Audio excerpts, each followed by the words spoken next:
Mummy બોલો બેટા, જય શ્રી કૃષ્ણ, જય કે અમારા જય દ્વારકાધીશ, હર હર મહાદેવ. કેમ છો બધા મિત્રો? મજામાં? સ્વાગત છે તમારું અમારા મિની બ્લોગમાં. આવી જાઓ મિત્રો, ચા અને વઘારેલી રોટલી ખાવા. વઘારેલી રોટલી. હા આપણે તો ગોળ કહીએ. હા, આપણે ગોળ કહીએ. બધું ખાસ બધું અલગ અલગ કહે છે.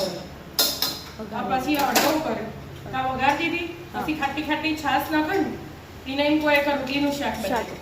શાક બનાવ્યું? હા, એટલે આ ડુંગળી લસણ ને બધું આવી ગયું ને, મરચાં ને બધું. એટલે શાક થઈ ગયું. એટલે ખાટી ખાટી છાશ નાખવાની એટલે રસાવાળું થઈ જાય ને. હા એટલે વઘારેલી. એવું તો આપણે ખાધું પણ એ તો આપણે ચમચીથી કરીએ. પણ એનાથી પતલું બનાવો બેટા, હાવથી આપણે શાક બનાવીએ રસાવાળું એવું. જોરાઈ નાખી દીધી, જીરું નાખી દીધું. હા ડુંગળી મરચાં ટામેટું યાદ આવી રોજ બનાવી દેતા ચા પીવા બે જઈએ પછી આપણે. પપ્પા તૈયાર થયા? હા ના એ લઈને છો હજી નહીં આવ્યા. ના હજુ તો નાવા જ્યાં વિદ્યા તો થઈ ગઈ. વિદ્યા તો તૈયાર થઈ છે. વિદ્યા તો ભણવા બે વિદ્યા તો ભણવા બે જઈ.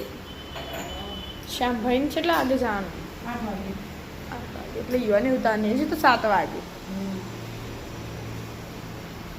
મળશું ને હળદર ને મેઠું જરા ખોડ જરા બાકી નાખવાનું. ખડ થોડી નાખવાની સદારો આવે. અમુક વાર નાખવું જો તા પપ્પા એકલો ખાવાનો હોય તો નહીં નાખતી કોઈ. અને બધા તમારે બધા ખાવાનું હોય પાછળ રાખ નથી. હા, થોડી વાર ગાડી વધાર પર નાખેલા.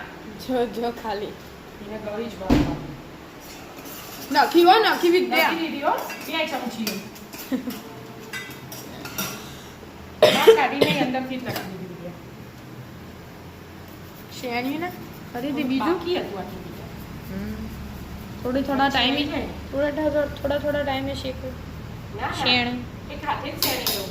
હવે વઘાર આવ્યો તો ને એટલે પહેલા વઘાર દેવું પડે. બરાબર. એટલે આપણે ફ્રીજમાં આદુ મૂકતા નહીં, બહાર જ રાખીએ એટલે. ડુંગળી ચડી રે પછી ખાલી આટલી મૂકી દેવાનું. હા, જો લીમડું કાઢ્યું પણ. બની જીવન મમ્મી. હા બેટા, વઘારેલી રોટલી તૈયાર. વઘારેલી રોટલી તૈયાર. હવે નહીં ને આવી ગયા. આવી ગયા. જો મમ્મી નહીં આવી ગયા. એને આઈ ગયો. હા શું બનાવ્યું? જો વઘારેલી રોટલી ચા.